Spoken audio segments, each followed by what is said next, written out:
has seen the darkness within my heart? Who has heard the screams squeezed from my lungs? Who, when my hand in slow motion extended, who can press pause and remove the last straws that broke the camel's back? Who will sit and cry with me under the night sky? Time is running out.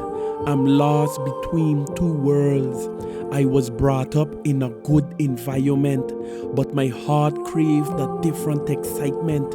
On several occasions, I witnessed divine interventions, like the time a shotgun was pointing at my face in French cul-de-sac. I stared inside the barrel, helplessly waiting for the melody. What prevented the trigger from being pulled and my face being on the Daily Herald's obituary is still a mystery. Or like the time I was racing my bike, I nearly had a collision head on. I kept holding brakes, doing whatever it takes to stop. The back tire screeching, this bike is not stopping. Is today the day it will finally happen? At that moment I'm thinking, if I can only turn back the hands of time, I could at least say goodbye to my family. It's a tragedy. I'm 16, facing death, smelling like two-stroke oil mixed with gasoline. Behind my bold face, there's a cold place, longing for a warm embrace. While incarcerated, my mother, in her last effort to stop my fading soul, asked the detectives for an unusual favor. As she stood in front of me with all her emotions visible, she said, "Son, I can't do anything for you anymore," while handing me a Bible.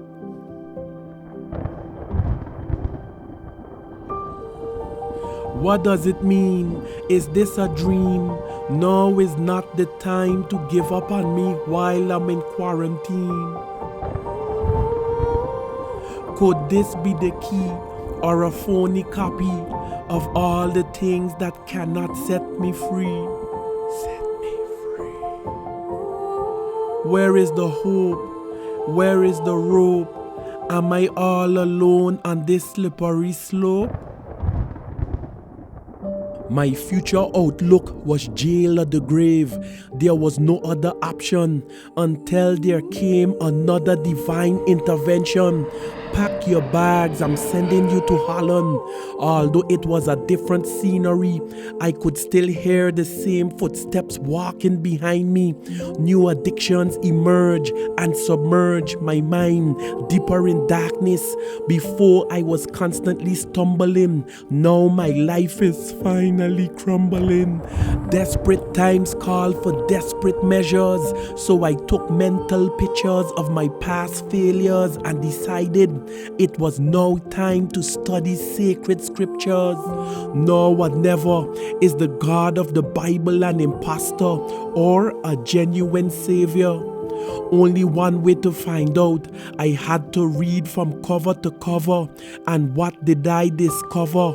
God is love in every Old and New Testament chapter. So one evening in my lonely room, on a mattress reading, euphoric emotions erupted.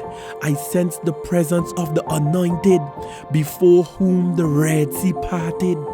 I then went to the window on the north side of my room, and with every fiber, I screamed louder, shaking my fist as a positive answer to the question if I want to surrender. Confess with my own mouth I'm a sinner. Tears emanate from my eyes but never roll down my face. Instead, they fell into the deep dungeons of my soul, and I saw myself decompose in a house with no walls and windows, on a bed with prickles and concrete pillows, demonic shadows and smoke diffusing from my nostrils.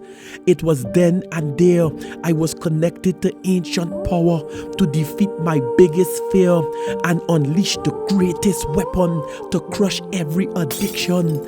I was so amazed, kneeling in a tribute of praise to the Ancient of Days.